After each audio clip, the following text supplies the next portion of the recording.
You're listening to Why We Do What We Do.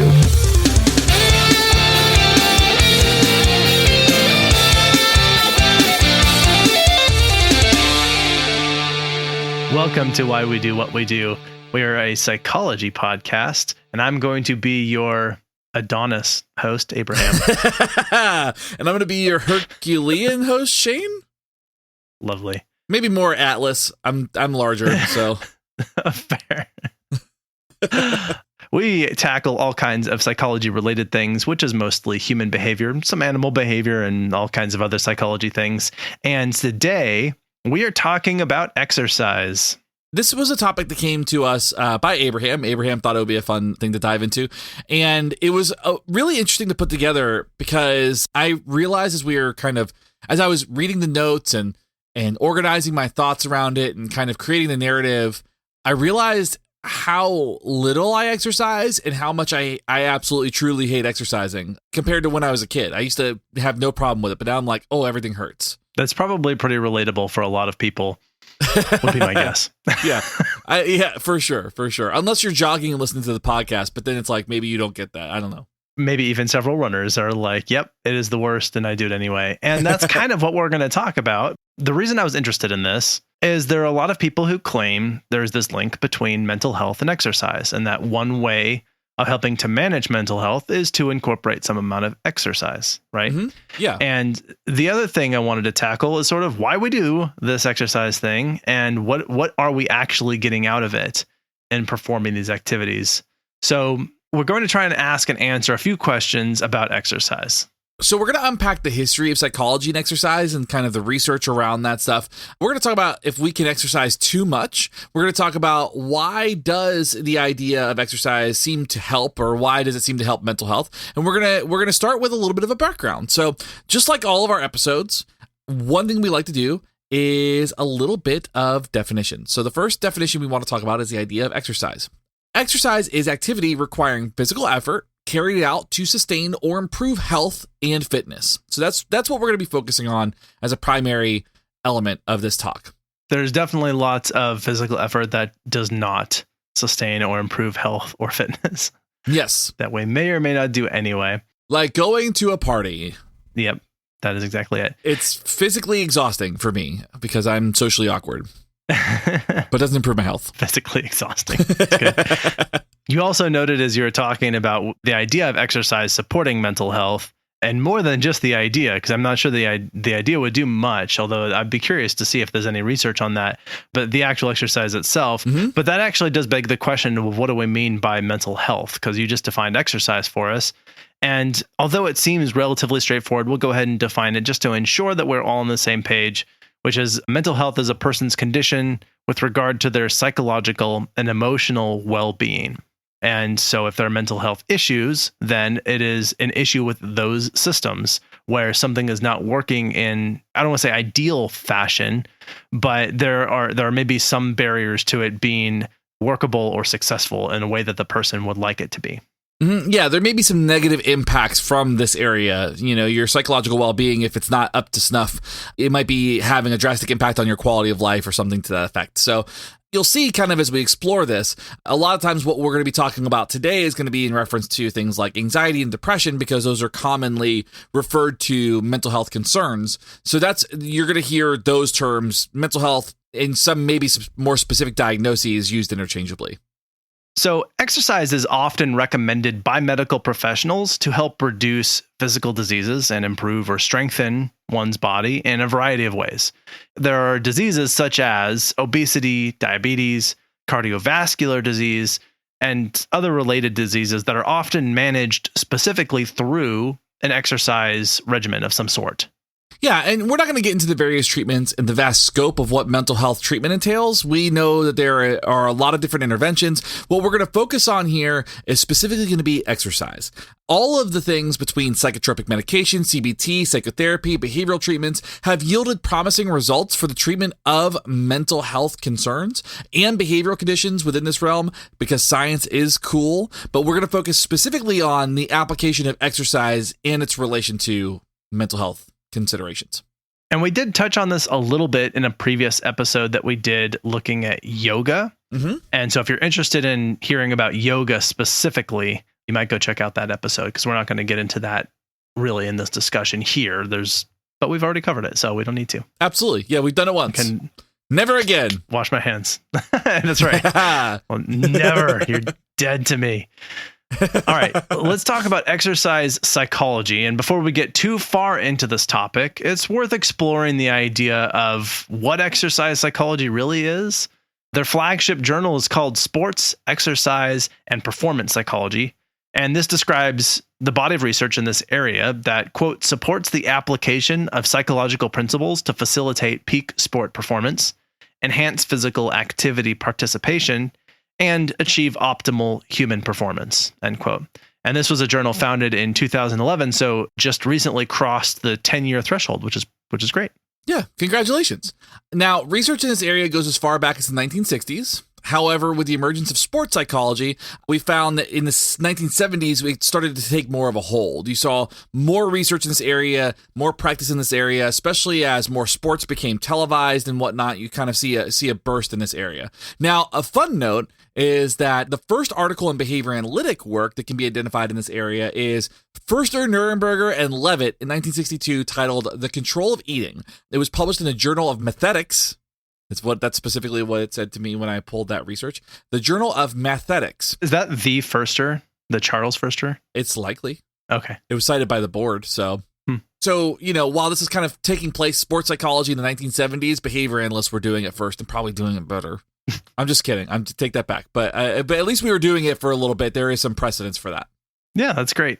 The scope of this area of practice, specifically this exercise psychology, is also defined in their APA Division 47 paper that states that the field focuses on working with athletes and performers of exercise routines. And so for those of you maybe unfamiliar with the structure of the APA, the American Psychological Association, there are several subdivisions inside of that organization that's specific in sort of a more specific field. And so, for example, there is this exercise psychology division, there's a behavior analysis division. And so they note that this work includes diagnostic practices, assessment, reducing inhibitors of consistent performance, improvement of athletic contexts, and increase and maintain positive exercise experiences in that type of routine and in that sort of space. So there's a lot of really cool research and work in this space, and you'll see there are divisions of this. There are people that work in specifically with athletes, and there are people that work with maybe physical health and well-being towards becoming an athlete or developing more helpful exercise routines. So there's a lot of research and a lot of work in this space. So whenever you go into that division of APA, and everybody is very fit looking, very literally very everybody's attractive. doing push-ups. It's absurd. Handstand push-ups. Handstand push-ups. Everybody is wearing yoga pants in that division. It's a very, like in the APA building, every floor, it's kind of like Luigi's Mansion, where every floor is a different theme. And this is kind of the same thing. It's like, the APA building is like that, where, when you go into the environmental psychologists, they all look like hippies and they're wearing tie-dye. And when you go into the, it's a very interesting place to work.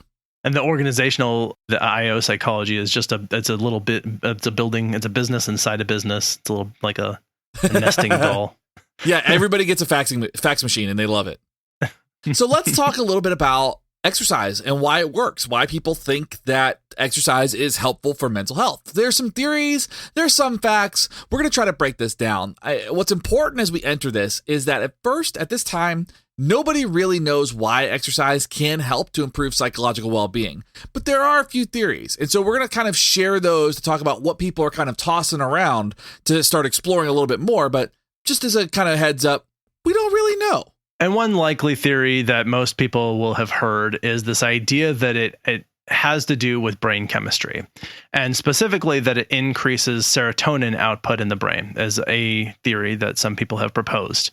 Another is that it increases brain-derived neurotrophic factor, which supports neuron growth in the brain.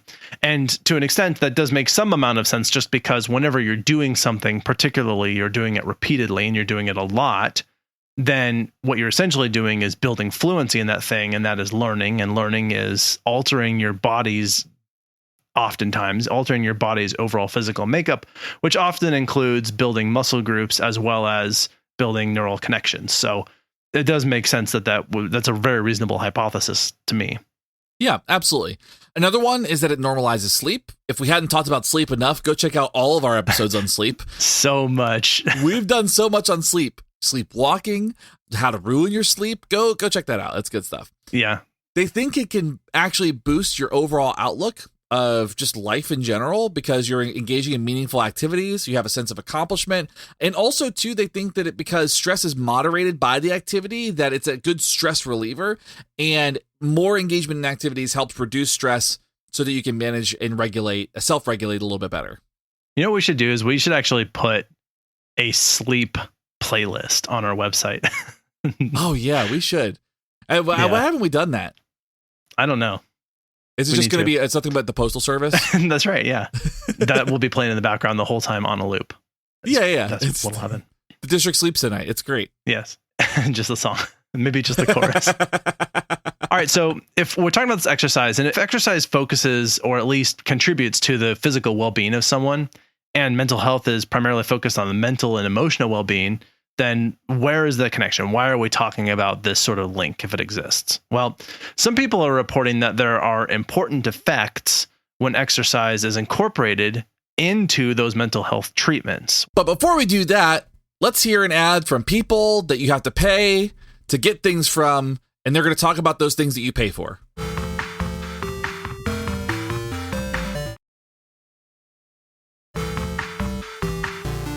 And we're back. So the first thing that we want to talk about within this is the idea of mood enhancement. Mood enhancement, some studies have found that active people experience less depression than those considered, quote, inactive. These effects that they were talking about seem to be long-term effects based on a couple studies.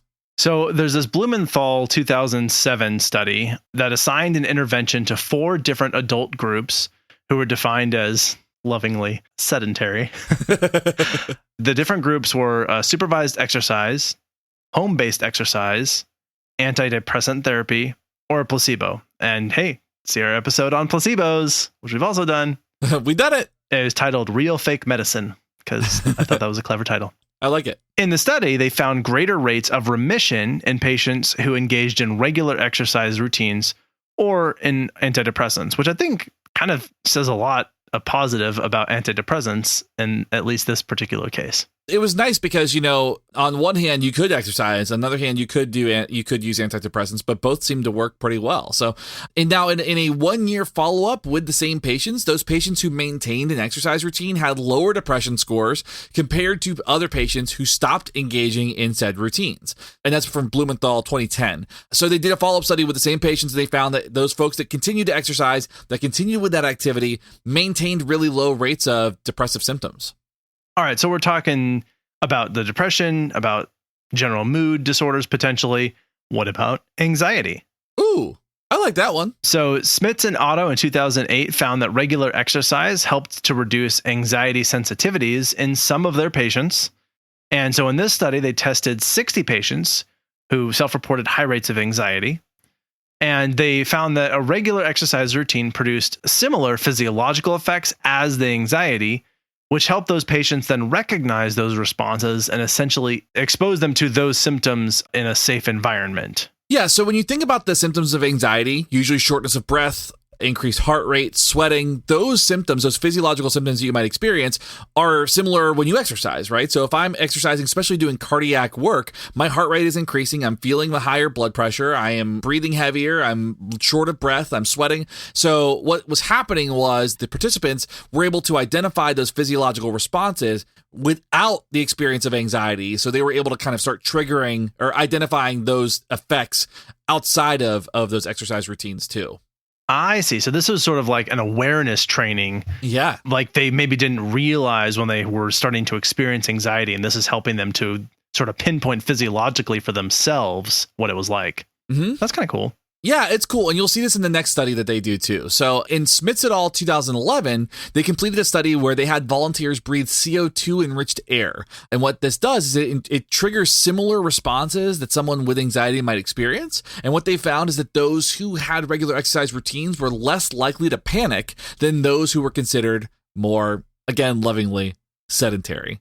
So they found that those people that were engaged with more exercise routines were able to maybe monitor or control their breathing patterns a little bit better in this space where they were maybe, again, short of breath or feeling that having that sense of being short of breath. So this is like just city folk life. This is had them essentially breathing like car exhaust and cow farts. Yeah, it was a great study. The apparatus they had this kind of the suction cup that went right up to the butt of a cow and just piped in fresh cow fart into the lab. It was it was like the worst B.F. Skinner invention that we've ever seen. It was like the worst kind of operant chamber that we've ever observed. Hopefully there was a filter to catch the chunks. Yeah. Of course. All precautions, I'd be the worst inventor, by the way. Like that's why I'm more of a writer. I'm not an inventor. I couldn't live up to Skinner's or to any inventor, really. I'm not a modern day Edison. I wish I was an inventor. There's lots of things I want to invent. I lack mechanical skill. You just need an engineer on your team. Yeah, I can be an idea man. Arguably the least important person. Yeah. I like that. All right, so let's talk then about the benefits of this idea of exercise and what's the payoff here. So regular exercise can have both these short-term and long-term benefits that may be pleasurable to the person who is engaging in the exercise task. However, the more short-term effects have a more consistent, impactful effect compared to long-term effects. And this is because it's due to months and months that it may take to see those long-term effects, such as what corresponds with sustained exercise includes things like the physical changes that happen in your body, where you've got lowered cholesterol, potentially lowered heart rate, better cardiovascular health, may be losing body fat, I think feeling more agile, things of that nature. And that's only if those effects actually do occur, because you don't necessarily have the same outcome of exercise at the same rate. People's bodies are different. But what we do see is that there are immediate mood boosts and routine changes that have a more immediate effect. So depending on the exercise, you might find that mood boosts might be a little bit delayed. They may not be, but you're going to see those kind of mood changes. You might see a slightly increased euphoria. You might see slightly decreased anxiety or stress in those moments. But if somebody exercises beyond what they're able to manage, this boost can be delayed up to 30 minutes. So like if you start exercising in a routine that is not a good routine for you, like you're kind of getting pushed outside of your comfort, it's going to take your body a little bit of time to regulate before you can experience that feeling of euphoria or happiness that comes along with some of these exercise routines. So you can get high on your own exercise. You can get high on your own supply, in this case. The exercise supply. Yeah. Now, let's go ahead and transition a bit to talking about some additional research and some of the other behavioral and scientific studies that have looked at this aspect of exercise and mental health. Yeah, absolutely. So I believe this is pronounced as Deslandis. Probably Delandis in 2014, will say they tout that an evolutionary and genetic benefit is apparent when it comes to exercise. So when you engage in exercise, it is designed to genetically benefit you. We are a species that physically benefits and genetically benefits from movement. Humans were originally a hunter-gatherer species with limited natural defenses. So we had to kind of make sure that we could run and jump and be agile and do all these things because, we were food for many, many people and still are, truly. Without tools and without our smarts, we're just snacks. Did you say we're food for people? Did I say we're food for people? I hope we're not food for people. We're not. This isn't an episode on Slowly Green. If I said, let me correct that. We have talked about cannibals before. We have covered that. So we are not food for people, but maybe for other animals, larger predators and things like that. Spiders and stuff like that. Ooh, spiders. We should do a whole episode on spiders one day. Now, what they go on to note is that exercise is often used as what's called a polypill, because what they find is that movement itself is necessary for survival, not necessarily exercise. And so what they find is that this idea of polypill, like it's some kind of prescription that's used across the board. Hey, you're feeling sad? Why don't you exercise? Hey, you're feeling anxious? Why don't you exercise? And that's usually as a common kind of treatment package, but there's no current research that demonstrates specific exercises are more or less better for treatments. So what they find is that maybe this exercise, maybe just general exercise would work. Whatever you prefer is fine. Go do that. But there's nothing specific that will say exercise itself or these specific exercises are more beneficial than the others. So like this one yoga pose isn't going to cure like ADHD or something. Right. So maybe if jazzercise is your thing, then go nuts, put on the spandex. Right, yeah. Get the spandex, get the, like the patterns that look like the mall flooring, like the weird jazz, like the weird 90s jazz, like everything looks like Wild and Crazy Kids. Yeah. That kind of vibe. So the same study, though, I will say that it does note that aerobic exercises seem to have a benefit for dementia and Alzheimer's disease, though there still needs to be some more research in that. It's promising is what they described that research as being. Yeah, and it wouldn't surprise me if it had a little bit more to do with having a routine and like having planned deliberate activity. Yeah. But it also wouldn't surprise me terribly if it really was that like physical activity was just really good for your brain. Yeah. Yeah. Well, we'll see how the research shakes out. As the saying goes, it'll be another 5 to 10 years. And then in 5 to 10 years, it'll be 5 to 10 more. Yeah, exactly. So. Yeah. We got a long way to go. All right. Now, fortunately, I get the study with really easy to pronounce names here. This is with Zhuk and Gaudlitz and Stroll in 2013. Hey, you did good. I thought that was good. Thanks. That sounds very German to me. Yes. Hopefully that's what that is. And so they discuss exercise as a preventative intervention for a variety of mental health concerns. And this includes, and we've mentioned some of these, but includes anxiety, affective disorders, eating and substance abuse disorders, schizophrenia, dementia, and mild cognitive impairment. So pretty decent gamut you got there. Yeah. Particularly some of those that seem like there's, I don't know. Schizophrenia, I wonder about. I'd be curious to see. But the preliminary data do indicate that there are some promising order-specific outcomes that are wonderful. But controlled studies are very sparse, and there's just not enough consensus in the research to say anything really definitive about this. Psychology is notorious for being unable to reproduce the effects of studies that they have done. Mm-hmm. And there are people who are working on this who are like trying to figure out how do we do better with our research to ensure that we're likely to have reproducible results, which is a critical part of science that we can demonstrate an effect repeatedly with different researchers across labs over time with different populations. Mm-hmm. And so it is something that I hope we get some more clarity on, but at least for the time being, it doesn't seem like there's harm in trying this approach. Anyway, so I think there's reason to be optimistic. I mean, for the most part, this seems pretty helpful, not harmful, possibly benign. Yes. Yeah, exactly. Now, another part of this I talk about, try to explain why people struggle with this or why people might use this is the argument of effort versus motivation versus reward. And this is kind of the general, you'll see this kind of discussion within anything that has to do with behavior change a lot. And what you'll find is that behavioral principles would explain why some have a hard time engaging in more regular exercises or routines. The first thing is effort. Sometimes exercise might require a high amount of effort for it to be effective. Some people just say like going for a walk is a good place. And we talked about that earlier where movement might be the necessary thing, but regular exercise requires some level of effort and people don't like to engage in high levels of effort sometimes, especially if they're looking for specific outcomes like physical changes, lower cholesterol, all those correlates that we talked about with exercise. It's a lot of work to get there. And so higher effort tasks need to have matching rewards. And sometimes they don't always have matching rewards. When you really sit down and do the math on how many calories you burn for a particular exercise routine, like a jog for a mile is about the equivalent of one potato chip. Mm-hmm. So if you got to sit down and think about like, if I'm going to do this mile long run, feel really good about that. That's like this one potato chip. Mm-hmm. I don't know. For me, that feels a little defeating because I'm like, man, how far do I need to go to eat a potato chip and feel pretty good about that, Right. Now, obviously not everyone's in it just to like burn calories or whatever, but just thinking about, I think sometimes what you get for the payoff, because you're right. Like essentially you have to put in a lot of work and the payoff for that may not even be readily available for months. Right. At least if your payout is something that has to do with how you look or feel physically. Although, as we talked about, there are immediate benefits. I think you can have a sort of immediate hit of feeling pretty good about it.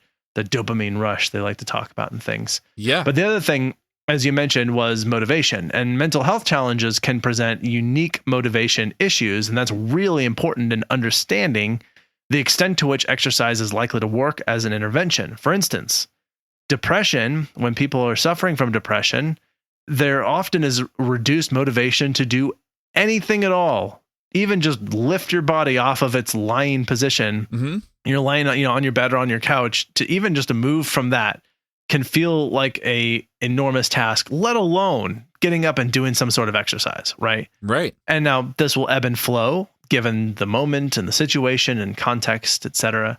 But it's something to always consider in why some people have a really tough time getting into an exercise routine if they're already suffering, that it feels like that is a hurdle that's so far away from possible that it's not even worth considering. Right, absolutely.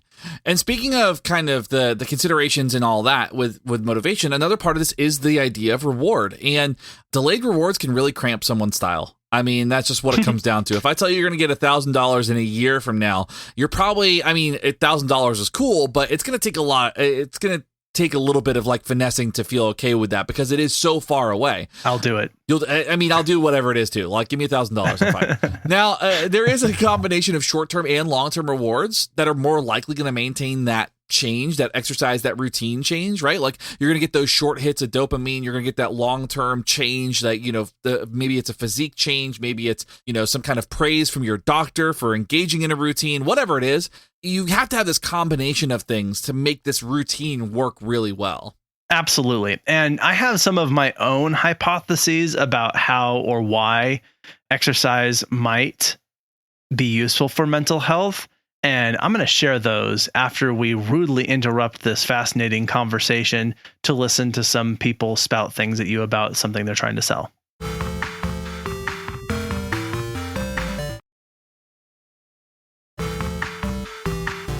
All right, we're back. We've been talking about essentially how and why exercise may or may not work, and I have some ideas about this. And we're going to call this segment Abraham's Addendums.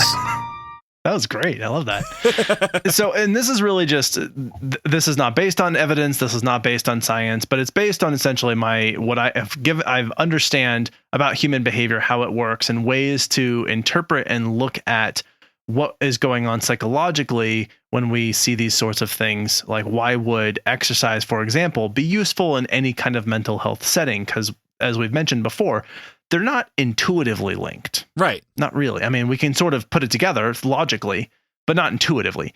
And there's a sort of three things I have to say about this potentially. The first, addendum one, is this idea of negative reinforcement. This is sort of behavior analytic jargon there. But essentially what I think is going on for some of these people is that when you have when you're suffering from some kind of mental health situation, be it a disorder, a disease, or whatnot, that oftentimes a characteristic feature of that situation is very little in your world feels valuable. Right. There is little reward that you get from anything that you do. Even the things that would be rewarding often seem like they're either far away or like they're not worth it, or there's maybe a level of fear about missing out on them or reaching them. And the reason that I think negative reinforcement is important here is because I think what happens when we exercise is we create a situation in which we are uncomfortable and we're unhappy and we don't feel good. And sometimes we're even a little bit of pain. And a lot of people who love exercise are maybe going to disagree with me here, but it's like not a comfortable thing to do. And I actually exercise fairly regularly, but like I'm always, when I'm in the thick of it, I'm like, I'm going to be really proud of myself when I'm done. And I can't wait to be done. Yeah. It's like being tattooed. Like, being tattooed does not feel good while you're getting tattooed. But like, we always go back to it because we're like in the moment where you're like, I'm going to go get tattooed. This is going to be awesome. And then it starts and you're like, what have I done? Yeah. And then you like get relief when it's all done. And then you have a pretty tattoo. Or eating healthy food. It's like this thing that doesn't taste like. You've got French fries and chicken nuggets over here. You've got the salad over here. You're like, which one of those things do I really want to go for? French fries and chicken nuggets, salad. You're like, do I have to? And so, you make the choice for the salad because ultimately, like, you're going to be happy that you made that choice later on, probably. But in the moment, like, we're sort of faced with that dilemma. And so I think what's happening with exercise for some people is that they create an aversive situation so that they can get out of it. And that creates a more enriched experience because now there is a reward. whereas there wasn't one before. Yeah. Now, a lot of times they're already in a situation where there's a pretty steep lack of rewards. So even that may not sound like that much of an incentive. But if you have like a coach who's there to help you and get you going, I wonder if that helps people then have that experience of like, okay, fine. Like I'll do you're making me do these, jumping jacks or jump rope or run or whatever. And then when you're done, then you actually feel like this is over. Great. Like now I'm happy that this is over. Which means I'm happy about something. Right. Right. So that's addendum 1. That was a long addendum 1. It works. Addendum 2, we've actually kind of touched on, and this is the idea that, and another piece, and I think this coincides with the negative reinforcement, is a positive reinforcement piece, which is that most of the times when we go into exercise, we do so because we have some kind of goal, whatever that might be. And that might be to just complete an exercise or exercise for a certain amount of time or something else.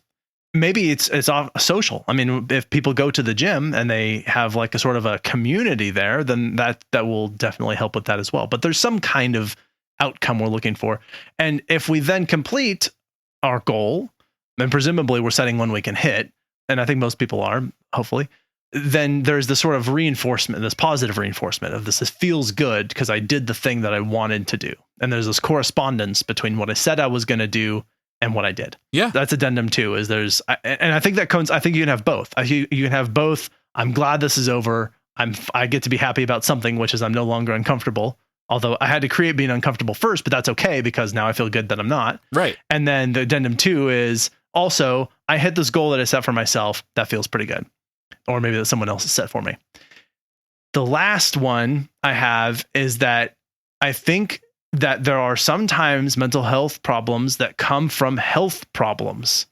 And when people have health problems, then that often, this is actually relatively well documented, that when, for example, you have someone who suffers a traumatic injury, they will often sometimes also experience depression. And people who have other kind of physical ailments, that might be things like obesity is a really good example of this. But there are others as well that are like other health things that are going on for them. Maybe they had a heart attack. Maybe they had a stroke. Maybe they, again, had some kind of injury. And those kind of things then radically alter someone's life. And what can happen when you exercise, I think, is that you can start to build back your ability to do the things that you couldn't do following that health issue. Right. Even if it was a long-term thing, like obesity usually builds up over a long period of time, but the things that you can do become increasingly restricted. And the same is true if you have like breathing problems, like maybe you're a smoker, or if you have like stomach issues.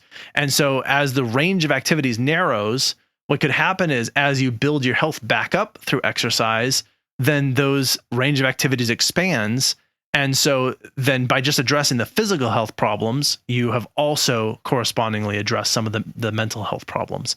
Those are sort of my 3 addendums. That was a huge tirade I just went on. So what are your thoughts? No, I think that makes sense. I mean, I think that when you have a situation that you want relief from, when you have a situation where you have something to work towards, and you have a situation where you have maybe some condition that can be treated that doesn't require exercise to treat it, then there's a lot of stuff to kind of unpack within that. And I think that what you're getting at is really, it depends on the context. It depends on how much do I need goal setting to be reinforcing? Because for some people, goal setting isn't reinforcing, right? Like, yeah, that definitely might not be a thing. I think it really depends on the person, but I think you absolutely hit the nail on the head with that. Thanks. Okay, so just as a remaining caveat to ensure that this is really clear, I am not saying these are exactly what's happening. I'm not speaking from evidence. I am trying to use as a conservative as possible orientation to what I think logically makes sense based on the science I do know.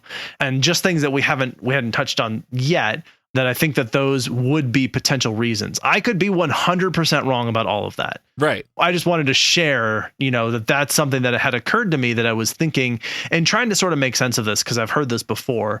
And I sort of think to myself, well, why would that be the case? I want to try and unpack this using some amount of sort of critical thinking and just sort of logically working through it. So yeah, that makes sense. Hopefully that landed for some listeners. If you would like to critique me, please feel free, write an email, post on social media, let us know what I got wrong. Or if you want to agree with me, I'm happy to hear that too. So yeah, we dare you. I dare you. I invite you. We have some other interesting tidbits to tackle as well. But first, do you want to take a quick break? Yeah, let's do it. Okay, we will be back.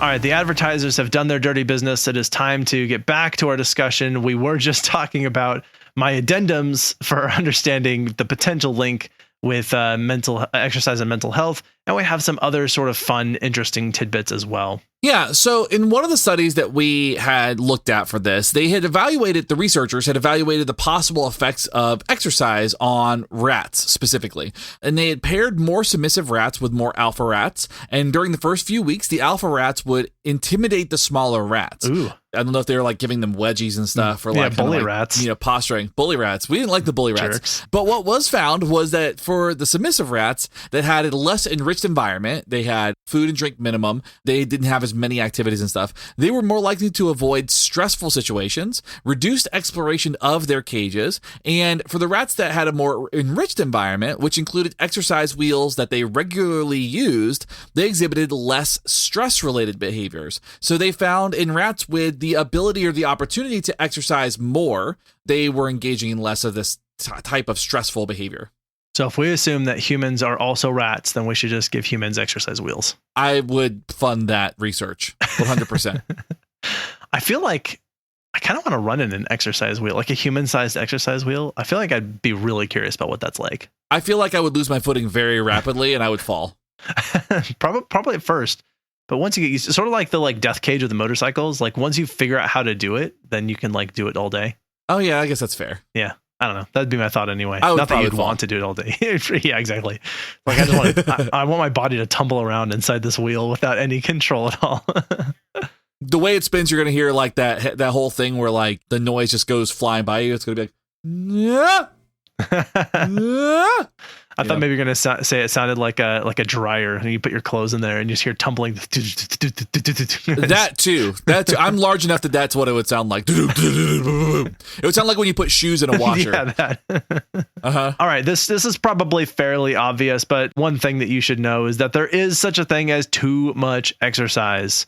Compulsive exercise can result in several things that could actually ultimately be psychologically and physically damaging. And that includes really rigid routines from which you will be stressed if you deviate, deteriorating mood as a result of missing the exercise, obsessiveness that can come with that sort of rigidity. And it can actually lead to physical harm of the body if you are pushing yourself too much. And obviously you can be straining muscles, straining tendons. This can actually create something called exercise dependence, and symptoms can be likened to other sort of compulsive disorders. So you don't want to turn what could be a good thing into a compulsive thing. And like everything in life, the key is in the dose, right? Yeah. Like there is a dose of exercise that is appropriate. Too much is too much, too little is too little, and there is like a spot in there that is the right amount. And there is nothing for which that is not true that I'm aware of. Yep, absolutely. Except maybe board games. Well, everything in moderation, right? Yeah, although moderation for some things means absolute zero. Like the amount of black tar heroin that you need to try is zero. Yeah, maybe avoid that. Avoid that. Yeah, so moderation meaning that number does not mean equal across. There are some things in moderation are zero. Yes, 100%. Now, in 1992, the American College of Sports Medicine coined the phrase, quote, female athlete triad. And this was a combination of symptoms that were specific to female athletes who engage in excessive amounts of exercise, and is characterized by a loss of menstruation, osteoporosis, i.e. bone mineral loss, and disordered eating. Now, what we will say is this probably needs to be updated, I would imagine. Yes. Female athlete triad, definitely not a great term for it. This is 30 years old now. Yeah, this is 30 years old at this point in time. So we know better, we can do better. So it's probably worth an update. But these were 3 symptoms that we saw in female athletes that would engage in this high amount of exercise. We would see these types of symptoms occur. And if you saw all 3, that was what the female athlete triad was considered. What about the model triad? Because I feel like there is some relative overlap there. Yeah. Characterized by extreme weight loss and malnutrition. Yeah, there's all kinds of things to unpack within that. Yeah, we should probably look into that. I wonder if that's a more consistent thing. And no criticism of models at all. I think it is the industry that promotes that and enforces, probably in many cases, that kind of thing that results in a lack of healthy being, if you will. Absolutely. 100%. All right. Well, I think that's mostly what we have to say about mental health and exercise. There's really nothing else that you could possibly know about it ever. So you're welcome. So let's leave with some take-home points. What are we walking away from this topic with? My biggest take-home point is nobody has a clue how this works. Nobody knows how it works. Nobody knows why exercise works as far as like a neurological process. Nobody understands like how, like what happens, physically or physiologically that people respond so well to this. What they do know is that it can be helpful. And there are a lot of studies that demonstrate that including exercise routines can help with a variety of symptoms across a variety of disorders. We just don't know how it works. We know that it can work. We just don't know how it works in like a real human body as opposed to a fake human body. You know, something that we didn't actually mention, so it's hard to classify as a take-home point necessarily, but as one that I think is walking away from this episode with, is that, as we've noted, it is going to be effective for many people in many cases. And if you would like to start building up an exercise routine, as far as I've seen and as far as I'm aware, the best research seems to suggest that start with something that is manageable. Like, do not push yourself too hard. If that is like one push-up a day, then start there and like have a goal to try and build up from there. Mm-hmm. But also like give yourself breaks. Don't become compulsive about it, but just try and incorporate more and more. Just do what you can and then try and push yourself a little bit to increase within reason. And that is, if you would like to start incorporating exercise into your routine, that is a way to do it that is more likely to be successful than like, oh, I need to start exercising. I'm going to start going to the gym for 2 hours a day. Right. I'm like, that's too much. Like, you're not ready for that. When we're training someone to play piano, we don't sit them down with like a piece, they've never touched a piano before. I'm like, here, play Mozart. No problem. You've got this. Right. We are going to start very small. What can you do? And you build up from there. And eventually you will get good at it. And it takes time, but ultimately I think is going to be worth it. So I think if nothing else, even if this is not to necessarily address mental health issues, I think it can be preventative for the development of mental health issues, possibly. And at the very least, it's like good for your overall health. So it's probably a good idea to be doing some amount of it anyway. Right. Absolutely. I mean, there are plenty of reasons why you should, and mental health might just be one of them. We should start like a hashtag on social media that's like one push-up challenge. The idea being like, do one thing that like everybody could do one, right? Just one push-up, and then like try getting better at it. You will. Yeah, you will. Just take your time. If I had any other take-homes, it would be to check out my addendums because I'm proud of them. Yeah. I think that's a good take home too. I fully support that one. I mean, I don't have any other take home points in that there's no specific exercises that are better or worse. It really is context dependent. So do what you can. Yeah. I mean, that's really what it comes down to. Do what you can in the context that you're in. Maybe for you, it is like riding a bicycle, or it is going to a gym, or it is dancing. That's a legitimate exercise. It is. I will share. This is not really a take home point, but I'll share. So at the time of this recording, I've been training up for a half marathon. And so I've been running 4 days a week and doing like longer and longer distances. That's been a really interesting experience, I think. And I think it has definitely improved my mood. But it also, when I do like one of my really long runs, I'm a little bit foggy when I'm done immediately. I'm sort of like, wait, hold on. I can't process this right now. That's interesting. Yeah. But generally speaking, I feel really good. Like I've been enjoying the process of getting back into running, getting into shape and running long distances. So I love that for you. Yeah. Thanks. Of course. I don't think I have anything else to say about exercise. Do you have anything else to add? Nope, I do not. Get out there and exercise, everybody. Well, as much as you want to, I guess. Yeah. Find something that works for you and let us know about it. Reach out to us. In the meantime, I think it is time for us to share our recommendations. I like it.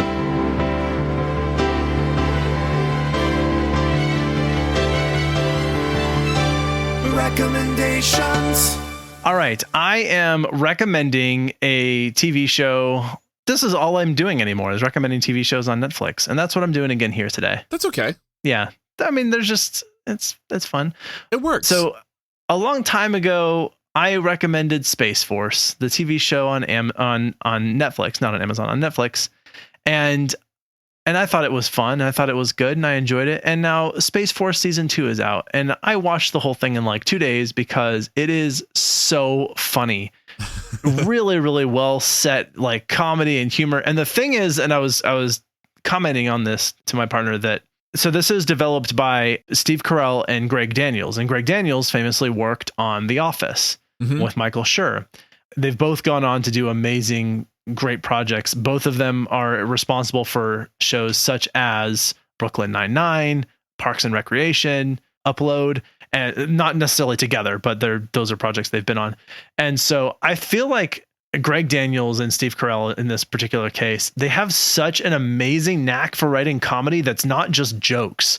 It's like a reaction somebody has, or a glance, or like someone doing something that just, it ties back to like a character trait that they'd mentioned offhand, and then you see him doing it. And so there's a lot of really good subtle humor in it. And I found it just enormously funny. And so I'm highly recommending Space Force season 2 on Netflix. I can't wait to watch that. I'm so excited. I never got to watch the first season, but it's been on my list to catch up with. So I'm stoked about that. I think you'll enjoy it. And season 2 is short. It's only 7 episodes, so it's not a huge time commitment. Okay, cool. All right.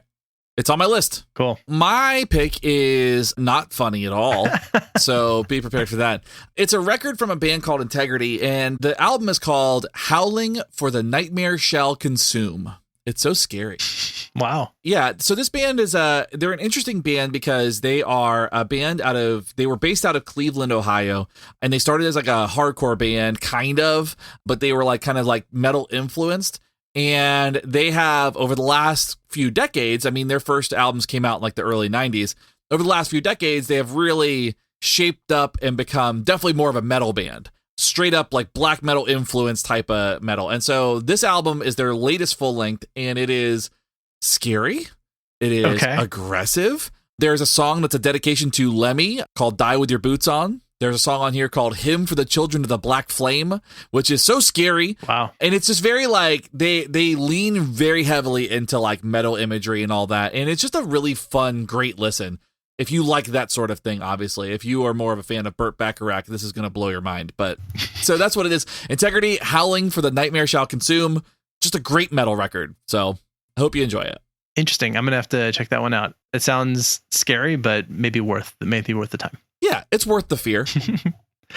Very good. If you have something to say about exercise, if you would like to tell us about your exercise routines or your experience going through exercise or lack of exercise, or particularly, if you used exercise as some form of treatment for mental health, really interested to hear about that. And alternatively, if you like to share some weird nightmarish band or a comedy TV show, then you should let us know about those too. You can reach us at our email, which is info@wwd.podcast.com, which has so many more syllables than the name of our show. Why I chose all W for the title is strange. Or else you can always reach us on social media at the same handle there. And we're really excited to hear from everybody. So please reach out to us, even if it's just like, hey, I love hearing that. Just say, hey, that's good. Yeah, that's cool. If you'd like to support the show, you can always leave us a rating and a review wherever you listen to podcasts, or you can get some extra goodies by joining us on patreon.com/WWDWWD podcast. And if you want, we've got all this cool merch going on. We've got coffee mugs. We've got stickers. We're going to have some misprinted coffee mugs that we're going to sell at like cost because they're messed up. At the time that this episode publishes, we should have our t-shirt out on the show, at least one, if not multiple designs. We've got so much good stuff coming your way. So those are all the ways that you can show your love, show your support, and just like have some extra accessories that you want to have in your life anyway. Yeah. Definitely the stickers. Definitely stickers. Oh, and incidentally, with the stickers, you can, if you buy the sticker pack, you get them at a discounted price. So something to look out for. I like that. Special thanks to all the people who already support us on Patreon, who are amazing and wonderful, and thank you so much. And that includes Amanda, Kathleen, Joshua, Justin, Justine, Kim, Kostia, Layla, Megan, Mike M, Mike T, Shauna, and the Daily BA. Also, my wonderful team of people who help make this podcast happen, which includes Justin, Shane, Selena, Britt, Kyle, and Alan. You guys are all amazing. Thank you very much for recording with me today, Shane. Of course. Thank you. Thank you, everyone out there who is listening. Without you, we would not have a show. So you guys are all so wonderful, and we appreciate you. And I think that is all I have. Is there anything else you need to say before we sign off? We appreciate you all so much. Wonderful. This is Abraham. And this is Shane. We're out. See ya. You've been listening to Why We Do What We Do. You can learn more about this and other episodes by going to www.wwdpodcast.com. Thanks for listening, and we hope you have an awesome day.